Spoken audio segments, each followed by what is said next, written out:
Mindfulness e mind-wandering são estados da mente e modos de organizar pensamentos. Vamos começar falando de mind-wandering. A história do mind-wandering teve início no século XVIII na Inglaterra.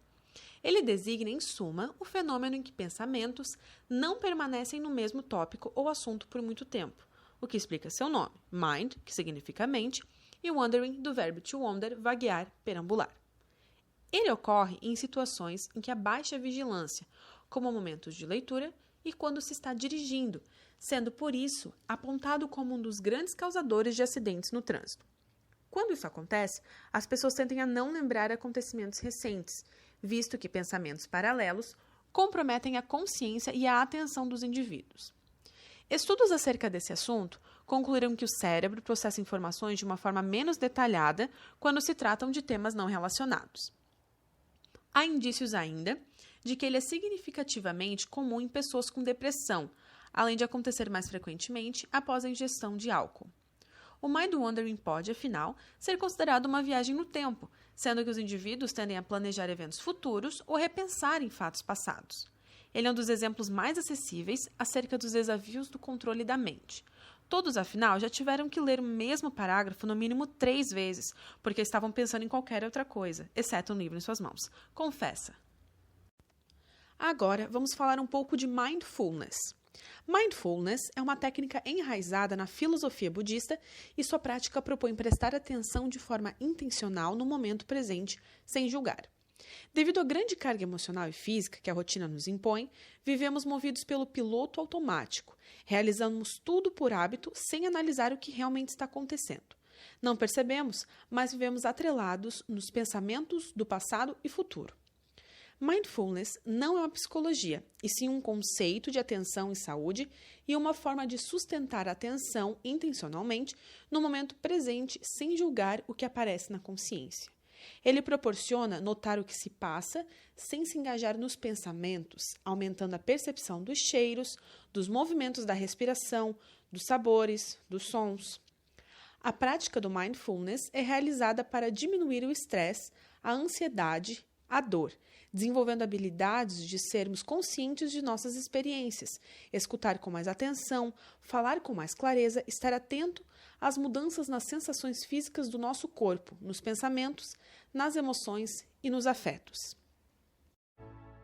Está aqui com o Leandro Tim Pizzuti, que é graduado pela Universidade Federal de Santa Maria, mestre em Ciências da Saúde pela Fundação e doutorando em Psiquiatria aqui pela UFRGS. Então, vamos começar pelas linhas de pesquisa em mindfulness. Quais são elas? A gente vê atualmente pesquisas em vários campos. Assim, está se pesquisando mindfulness para a prevenção de recaída em dependência química, está se pesquisando como uma estratégia para atenção primária em saúde, para diminuição de estresse, diminuição da falta de adesão, da dificuldade de adesão aos tratamentos dos portadores de doenças crônicas. Se utiliza para as pessoas poderem lidar melhor com dor ou com patologias crônicas que têm desadaptações graves ao cotidiano. Se pesquisa como uma estratégia de prevenção de recaídas das pessoas que têm transtornos depressivos recorrentes. Se pesquisa para transtorno do pânico, para transtorno de estresse pós-traumático, transtornos de ansiedade em geral. Assim, acho que, talvez, de uma forma geral, é o que está se pesquisando atualmente. Essa técnica, então, já está sendo aplicada. E como ela funciona? Bom, frequentemente, mindfulness é utilizado através de um treinamento de 8 semanas, ou como é dito regularmente, programas de 8 semanas, que existem, assim, programas um tanto quanto diferentes, eles não são muito distintos, mas existem programas específicos para cada situação, por exemplo, para prevenção do estresse, ou então para prevenção de recaída de depressão, ou prevenção da recaída em abuso de substâncias, ou para comer compulsivo. Assim, existem programas específicos para cada linha. E eles são ensinados em contexto de grupo, as pessoas tiram muito proveito da experiência de compartilhar as suas vivências com o grupo em encontros semanais, durando habitualmente 8 semanas. E aqui em Porto Alegre, onde a gente pode ter acesso a essa técnica?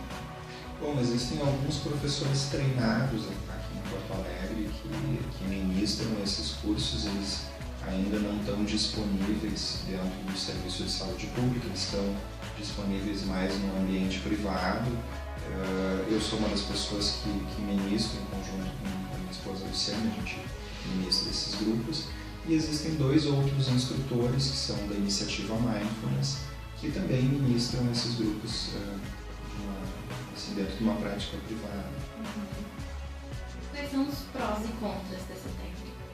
Bom, se a gente for pensar assim, pensando primeiro nas contraindicações, assim, se a pessoa tiver numa situação de doença emocional aguda, é interessante sempre que ela primeiro busque um acompanhamento médico, psicológico, e busque a estabilização da sua situação. Não é interessante iniciar um programa no meio de uma crise aguda. Assim.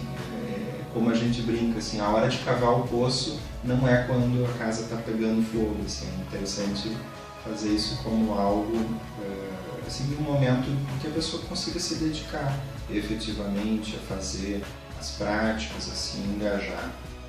Assim, ele tem indicação assim, para as pessoas que sofrem de doenças crônicas, tem indicação para as pessoas que têm sofrimento emocional por ansiedade ou por excesso de pensamentos negativos, ruminativos, pessoas que têm a tendência à depressão, né? E pessoas que gostariam de ter uma vida na qual o estresse estivesse mais visível para elas poderem lidar melhor com as situações estressoras. Né?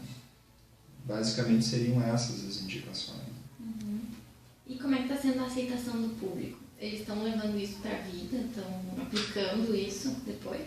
Olha, a gente vê assim, as pessoas frequentemente gostam, assim, é uma experiência bastante gratificante, assim, tanto participar de um programa de 8 semanas como ensinar dentro de um programa de 8 semanas é muito gratificante.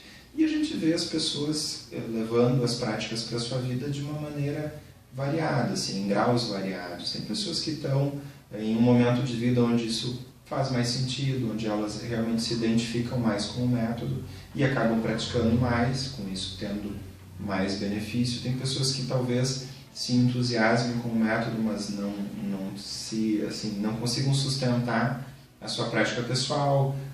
Existem várias gradações enquanto as pessoas incorporam. Agora, de uma maneira geral, as práticas informais de prestar atenção costumam ser bastante incorporadas pelas pessoas no seu dia a dia, assim, de utilizar atividades corriqueiras, triviais, para efetivamente estar com a mente presente naquilo que elas estão fazendo.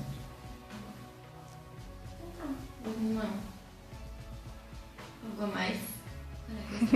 Agradeço o convite de vocês para a participação. Muito obrigado. Muito obrigada.